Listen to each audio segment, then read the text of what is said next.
আদিবাসী জাতীয় নায়ক শ্বহীদ প্ৰদীপ নাগৰ গভীৰ শ্ৰদ্ধাঞ্জলি অনুষ্ঠান আয়োজন কৰা হয়।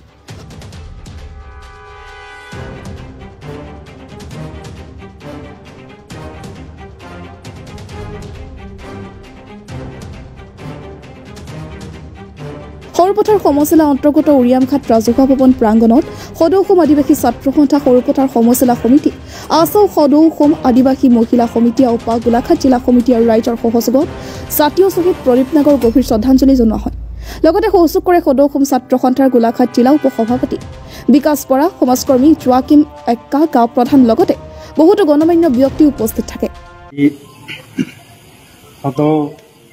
অসম আদিবাসী ছাত্ৰ সন্থাৰ উদ্যোগত উৰিয়ামঘাট আঞ্চলিক আদিবাসী ৰাইজৰ সহযোগত আজি উৰিয়ামঘাট ৰাজহুৱা স্থানত আমি প্ৰয়াত স্বৰ্গীয় প্ৰদীপ নাগ ডাঙৰীয়াৰ উপলক্ষে আমি শ্ৰদ্ধাঞ্জলি অনুষ্ঠান ইয়াত আমি পাতিছোঁ আৰু ইয়াৰ জৰিয়তে আমি তেওঁলোকৰ পৰিয়ালৰ তথা আত্মীয়জনলৈ আমি সমবেদনা জ্ঞাপন কৰিছোঁ।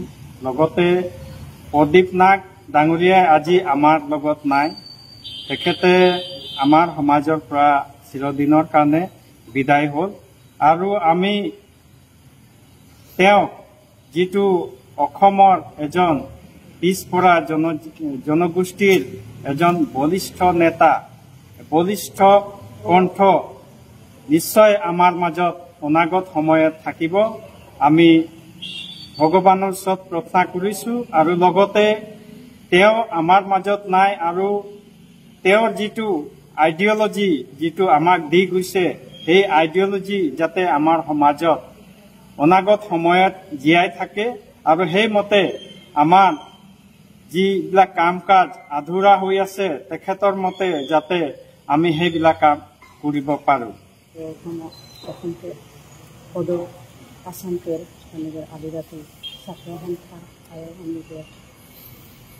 আদিবাসী মহিলা আওপা বিদেশী সামগ্রীর শ্রদ্ধাঞ্জলি স্বর্গীয় প্রদীপ নাগ ডাঙরিয়া সামগ্রীর মাঝে হেরাই দিয়ে ওটার কারণে আমি সেটা ঘর পরিয়ালকে